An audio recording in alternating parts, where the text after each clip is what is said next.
Now we call on Senator Whitehouse. Thank you very much. I'd like to make 2 points.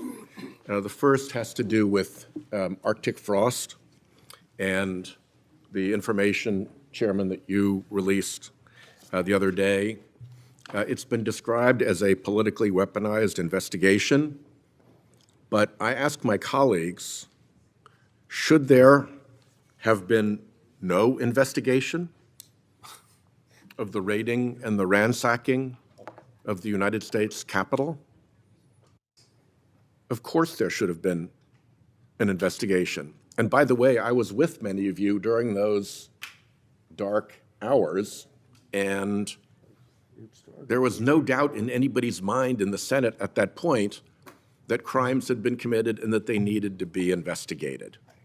So please, let's not pretend that the fact that the FBI investigated the raiding and the ransacking of the United States Capitol is itself in any way politically weaponized. That is their job.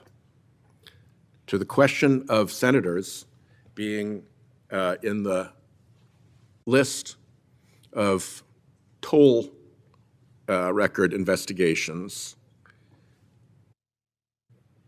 I'm eager to get to the bottom of that. I think we should get to the bottom of that. But let's remember what this was. This was toll records, which for those of us who've been prosecuting for a while is similar to a pen register, which is where in the old days the phone company would clip a register onto the wire, and you wouldn't know what was said. You would only know what number called what other number and for how long. When you have what prosecutors would call predication, to put a pen register on one number, you necessarily pick up everybody else who was called. That doesn't make them the subjects of any investigation. Similarly, if you're running a wiretap, and by the way, a pen register is not a wiretap, and senators on this committee should be knowledgeable and scrupulous enough not to confuse the two. But were this a wiretap, the same thing would take place.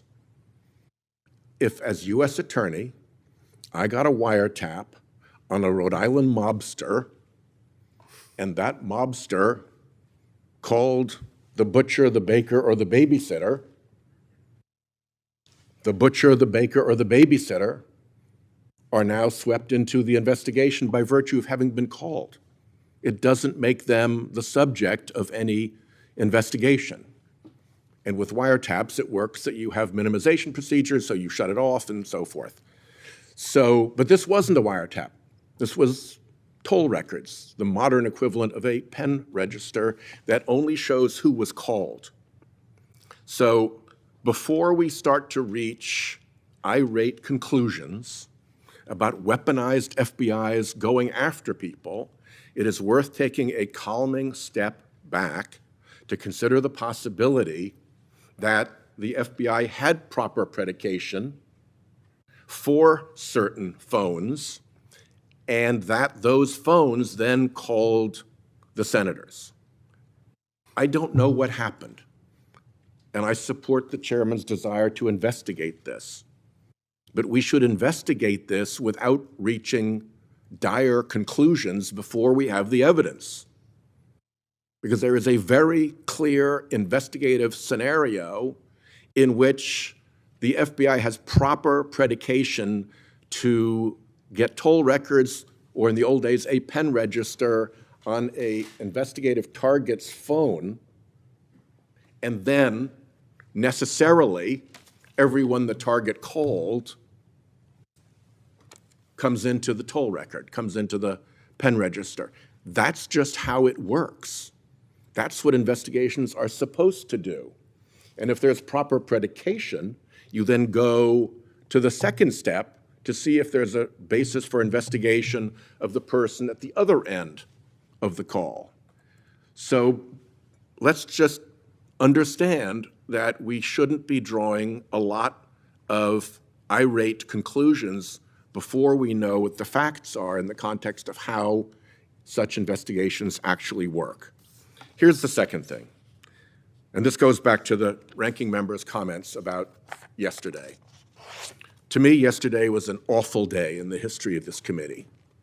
It set new low after new low after new low. And I'm not going to talk about all of the new lows. I'm going to talk about one in particular. And that is whether anybody noticed the irony that the day before the United States Department of Justice arraigned a former FBI director for allegedly making untruthful statements to this committee, the Attorney General of the United States sat right there and made untruthful statements to this committee. And they weren't maybe untruthful statements. This wasn't a question of nuance. She made allegations about the ranking member and me having received political contributions from some, she said, Epstein close confidant. Well, guess what? That's actually checkable. There's a thing called the Federal Election Commission. The Federal Election Commission keeps a website that tracks all of our contributions. An intern at the Department of Justice could have checked to see that the allegation, I'll leave it to myself, that I had received campaign contributions from this individual, that was false. And it's not a maybe answer, it's a yes or no. Did I or didn't I? And there's an unimpeachable record that shows that what she said sitting right there was not true. If we are going to care about untruthful statements made by the Department of Justice and the FBI in this committee, let's not have this be yet another area where there are different rules for one party than for the other party. And just by the way, on that very subject, the other thing that the Attorney General did sitting right there was to strip all cover away from the untruthful statements that had been made to this committee by the current FBI director. You all heard him here. He said that he couldn't tell us about his grand jury testimony in the Mar-a-Lago case, where he first pled the Fifth, then got immunity, and then testified. He couldn't tell us what he testified to, he said, because the Department of Justice had sealed the testimony and because there was a court order barring him from doing that. And he actually identified which judge, the chief judge of the D.C. Federal District Court. Well, guess what? We know that since then, the chief judge of the Federal District Court has said that that was not true. He said specifically nothing prevented Director Patel from discussing his grand jury testimony. And yesterday, the Attorney General had the chance to say, you're right. We did seal the testimony in that matter. The Department of Justice did seal the testimony, and Patel's statement was true. Not about the court order, but at least it was sealed by the Department of Justice. She didn't say that. So now both his testimony that the DOJ had sealed his testimony and his testimony there was a court order barring his testimony are kind of demonstrably false statements to this committee. And then when he came back and we challenged him on those false statements, his second false statement was to say, I'm not going to answer any of those questions because my transcript of the grand jury testimony, I've worked with the DOJ to see that it is publicly released. Well, it either has been publicly released or it hasn't. It's a very simple distinction, yes or no. And we all know that it has not, in fact, been publicly released. And when we asked about that from the Attorney General, again, she left him high and dry and refused to say that anything had been publicly released, that there was any publicly released transcript. So yesterday stands in really stark contrast, I should say the day before yesterday stands in really stark contrast to yesterday. Yesterday, an FBI director was arraigned for making a false statement. The day before that, the Attorney General of the United States made arguably even falser statements. We'll see how the other case turns out. And she left the current FBI director completely exposed on his multiple false statements that his grand jury testimony in the Mar-a-Lago case had been sealed by the department, was under court order not to be released, and had since been publicly released as a transcript. I don't know if this committee is going to take itself seriously enough to treat false statements to this committee as serious matters, irrespective of who made them. But the contrast is really stark. Thank you, Chairman. Mr. Chairman. Before you go, I'd like to add, on the first point you made, I'd like to add, not subtract from anything you said, but add to it what I know. We're following up on the information that you want us to follow up on. At least you said you wanted us to get the backing of what happened when 8 Republican senators' phone records.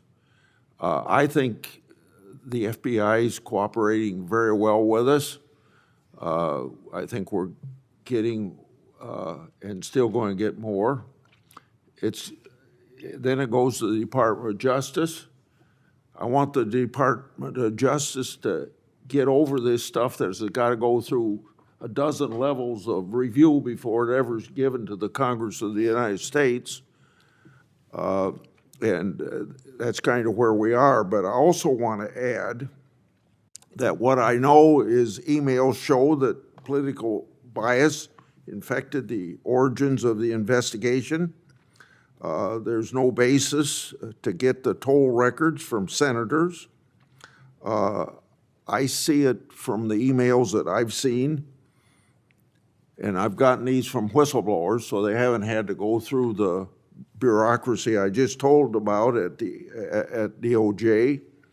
I think it shows that the Arctic Frost was a fishing expedition. I put out enough records to prove that, just for adding to what your concerns are, and I'm not objecting to your legitimacy about the investigation of January 6th. I'm talking about the subpoenaing of 92 Republican or conservative organizations, and then the 8 senators. I think that kind of proves that it's a fishing expedition in addition to the legitimacy of what you said about January 6th. Senator Cornyn. Thank you, Mr. Chairman. Imagine my surprise